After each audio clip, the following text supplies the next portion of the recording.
Hey everyone. Today we're continuing in our discussion of the 7 teachings of Christ, and we are on the 4th teaching, which is today, embrace mercy. Now, in the heart of Christ's teaching lies a profound principle. He says, "Blessed are the merciful, for they shall receive mercy." And he further illuminates, "Go and learn what this means. I desire mercy and not sacrifice." Now reflect for a moment on this ancient adage, an eye for an eye. Now this principle, steeped in history, ruled the mindset of the people and advocates really for equivalent retribution. If someone pokes someone's eye out, then that person has the right to poke out, their eye. Yet Christ challenged this notion. He advocated for a radical shift in moral consciousness.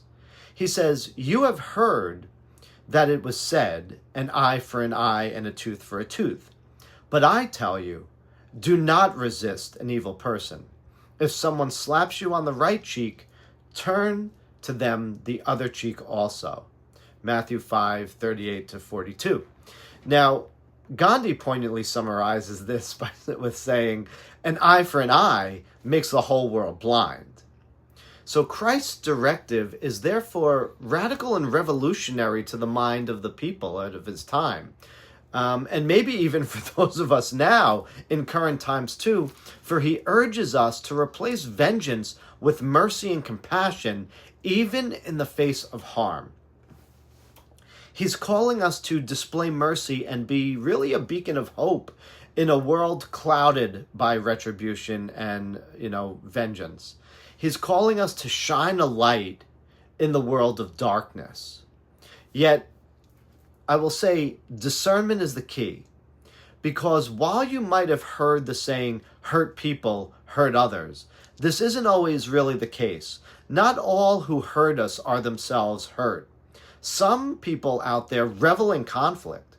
Some people like to hurt others, and some use their trauma as a reason for bad behavior and their malice.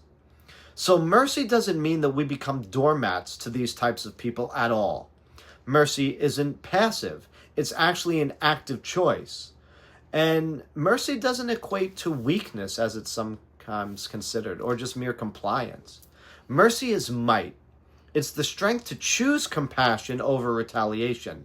It says, even though I have the power to retaliate, even though I may have the ability and the power and the desire to inflict harm against you, I choose not to. Mercy is therefore a reflection of a divine quality. And the wise know that conquering these traits within ourselves is really a greater victory than overpowering 1,000 armies. So Christ didn't just tell us to be merciful, though. During his earthly journey, he was the embodiment of mercy on many occasions. So, for example, he healed on the Sabbath. He dined with outcasts and people who were considered maybe sinners. And he forgave those that were condemned by society. His life was a way of showing and a testament to mercy's power. His example often clashed with the religious elites and their rigidness.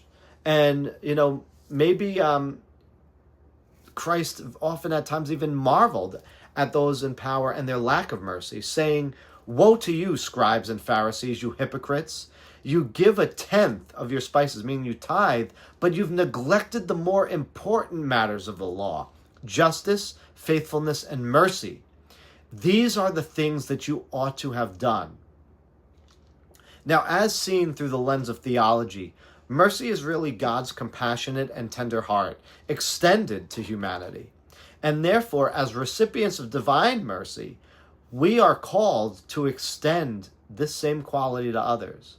In doing so, we not only honor Christ's teachings, but we also cultivate a spirit of genuine spiritual living.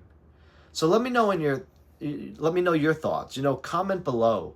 I'd love to continue this discussion. And if you feel that, you enjoyed this, then please feel free to share it with others. Thank you so much. We'll continue this discussion in the series tomorrow. I hope that each and every day is filled with an abundance of love, health, happiness, and peace. God bless you all. Bye-bye.